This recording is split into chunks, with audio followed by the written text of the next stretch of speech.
I remember in the years before I bought the rooming house that I would be in downtown at a meeting and then driving out to a business I had in Surrey. And I would drive through Hastings Street. And as I was moving closer and closer to Main and Hastings, I felt this darkness in this community, felt this oppression here. And I remember saying to myself, I want nothing to do with this community. I could see the drugs and the prostitution and the crime and everything seemed to be saturated into this community here. And for me, it was just a dark area to drive through, and I was always relieved to be on the other side. The Pachelbel song, yeah, it's in the song. It's a canon in D. It's called Pachelbels Canon in D. And like you can go to, like it's one of those kind of songs where you find it in a metaphysical store. You know, it's not very often you'll find it in a, you can order it, right? But anyways, when I was on this search early on, a number of years ago, I was on this search for enlightenment and to feel better and stuff. And I heard this music in one of these stores, and I asked the lady, what was that? She goes, oh, it's Pachelbels Canon indeed, you know? So I think, well, okay, so very, very, very nice that I bought it. I think that for many years I had been very successful financially, and that wasn't enough for me. When it came to money, I'd been there, done that, and that didn't satisfy what seemed to be deep inside of me, that I wanted to do something more.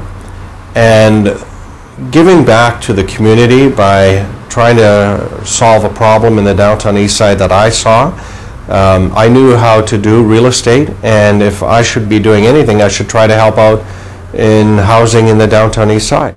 And I had it for some time, but at one point, someone actually told me that Pachelbel and a few other compositions by other people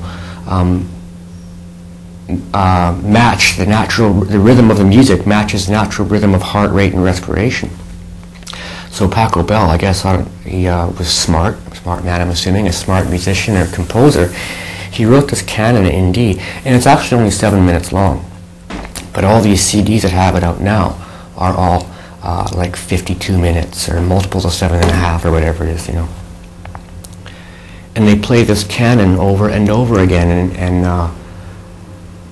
it's just the meter. Like I said, the meter of the music matches heart rate and respiration. So if you look at it as music calming a savage beast, it would make some sort of sense. In the summer of 2000, when I was looking at Jubilee, there were two separate rooming houses. They were side by side, but my understanding was that one of them was primarily a crack house and the other one was a brothel. The physical condition of the two buildings was, in my view, atrocious. The washrooms were horrible. The rooms, the furnishings, the doors had been kicked in and repaired so many times. There were punch marks in the walls.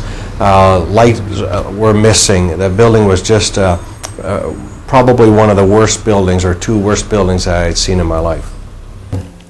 I've tried listening to, I do maintenance and restoration and stuff. And one day at the Jubilee, I was working on that partition at the top of the stairs, right? And it was kind of finicky work, and I had Kid Rock in my headphone. Couldn't do it. I was peaking and all kinds of energy, but it wasn't the nice kind of energy I really needed for the job, right? I put Kid Rock away and just played something else. But what that is that's to show the opposite of what Pachelbel is like.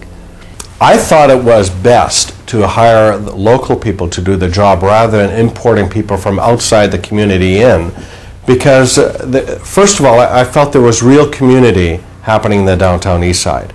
People were caring for each other and supporting each other in ways that I don't see in other communities.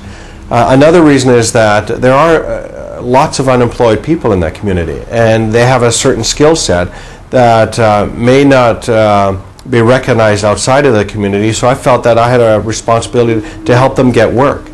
And I think the other one was that if you're in the community, you know all the stories in the community, and you know how best to relate to the people. So I was sold very early that the right thing for me to do. And I did this not only for staffing, but also in the renovating work. Wherever I could hire the local people, I hired them to do the job that we needed to do at the rooming house.